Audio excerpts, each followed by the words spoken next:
by Shri Meral Bons Aim MLA to call the attention of the Minister in charge of Education under Rule 54.1 of the Rule of Procedure Conduct of Business to the new item published in Umaupur dated 24 February 2021 under the caption Dawa Pengkiu Tulop 1116 Mutkinong Hekai Ad Hoc LP School. Shri Meral Bons Aim MLA, please.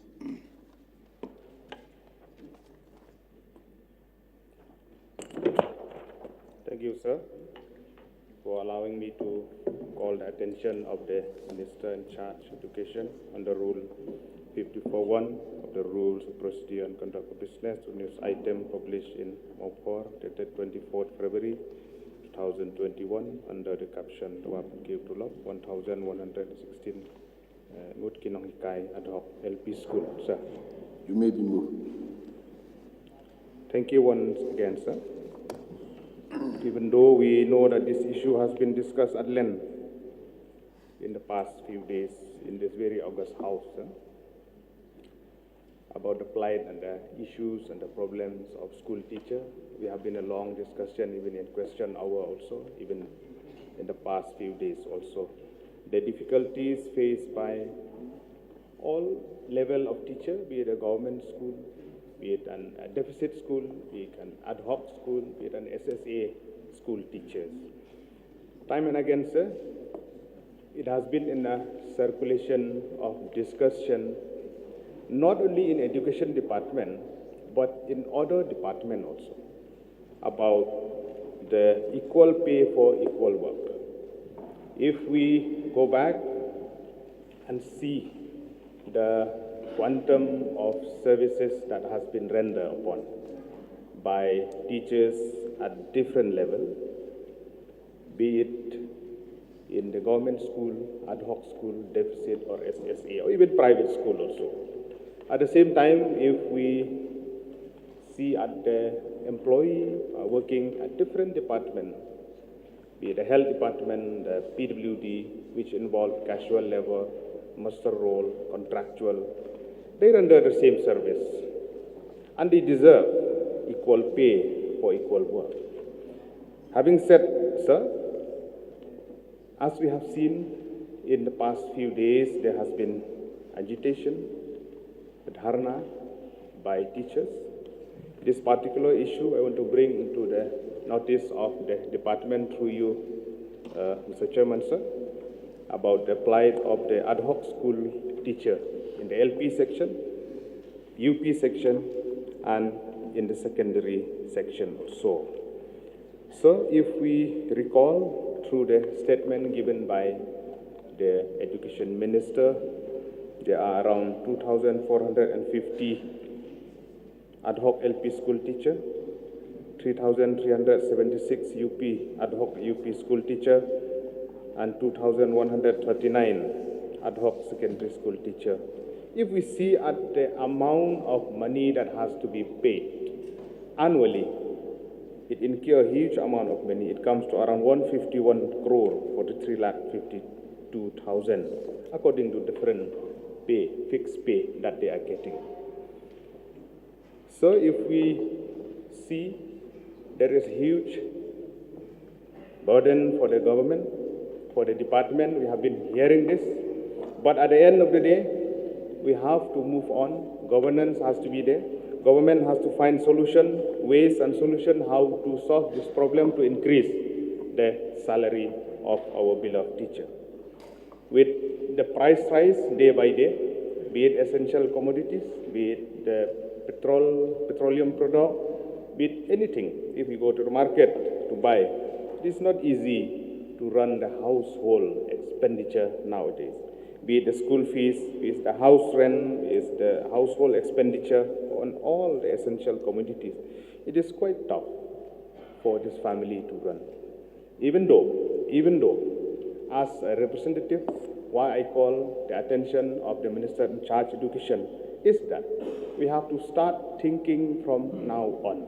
I know that the government is very positive to look forward to see into the plight and the problem of all of this teacher, where the issues has been there about the demand to increase the salary of the LP ad hoc school teacher from the present 12,000 to 20,000 or 25,000.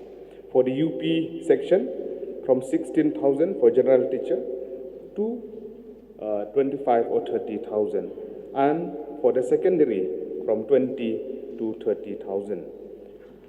Another issue, sir, we have seen in different ad hoc LP school where the sanction post is only 2 in the LP section, while we see at the requirement, if we go by the student-teacher ratio, 1:30, it is very much required that this the post has to be increased from 2 to 4. Because if we see at the UP level, the post is around 4, which is quite suitable with the number of classes and the student-teacher ratio. It is quite matchable. But in LP section, we would like to urge the government to look into this issue also. Sir, another issue is that with regard to the proper implementation, all the ad hoc school that is there within our state. Comparing with other private schools, sir, we have seen that the ad hoc school or the government LP school, they are lagging behind in the quality, management. So we have to work together. I would like to submit, sir, through you, Mr. Chairman, sir, to the Honorable Minister, that as an elected representative, we have a role to play to build education at the grassroots level also.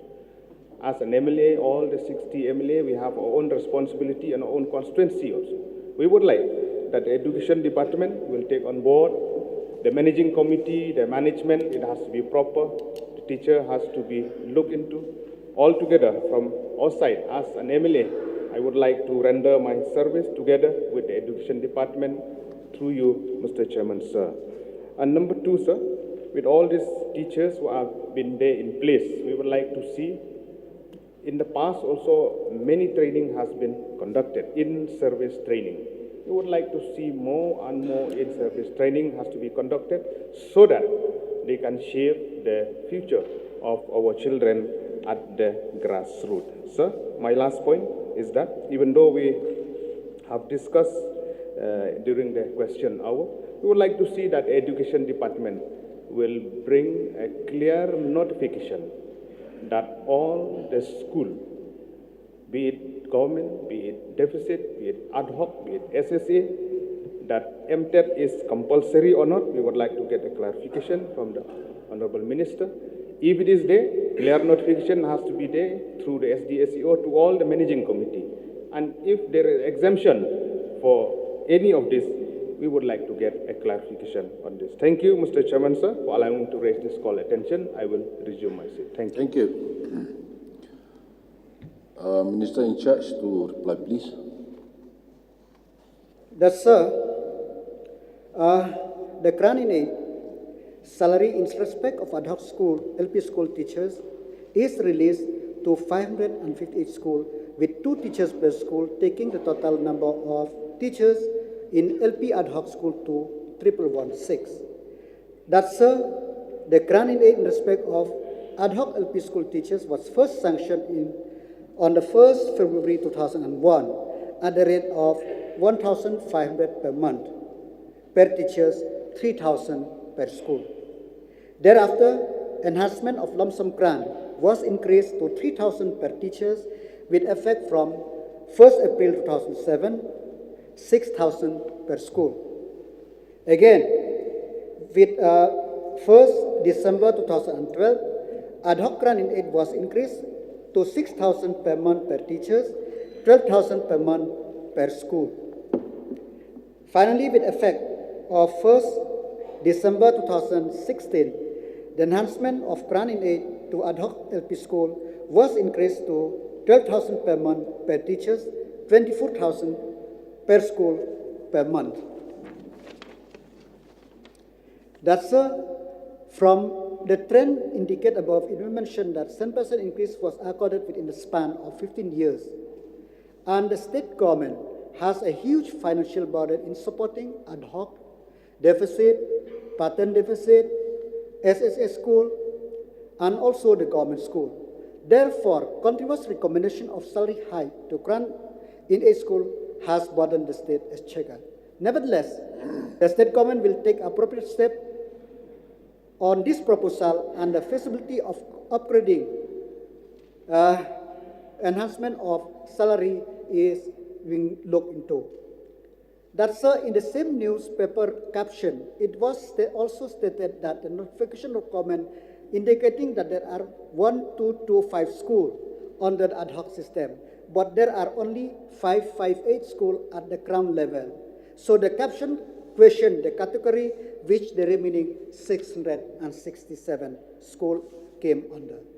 That, Chairman, sir, in this instance, it is clarified that 558 lower primary schools, which are sanctioned under the ad hoc system, and 667 schools, which are categorized as aided school and are attached under SEMAM as a committed matching share, state share contribution for payment of salary to 1,334 teachers in 667 aided school, funded, placed at the disposal of State Project Director, SSA, SEMAM.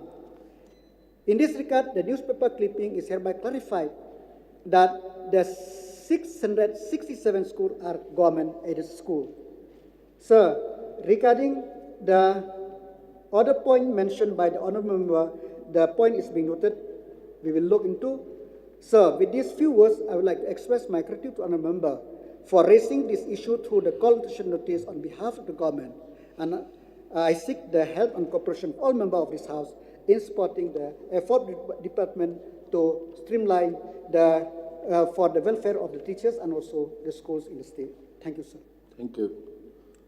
Honorable. Yeah, I would like May to. seek one clarification.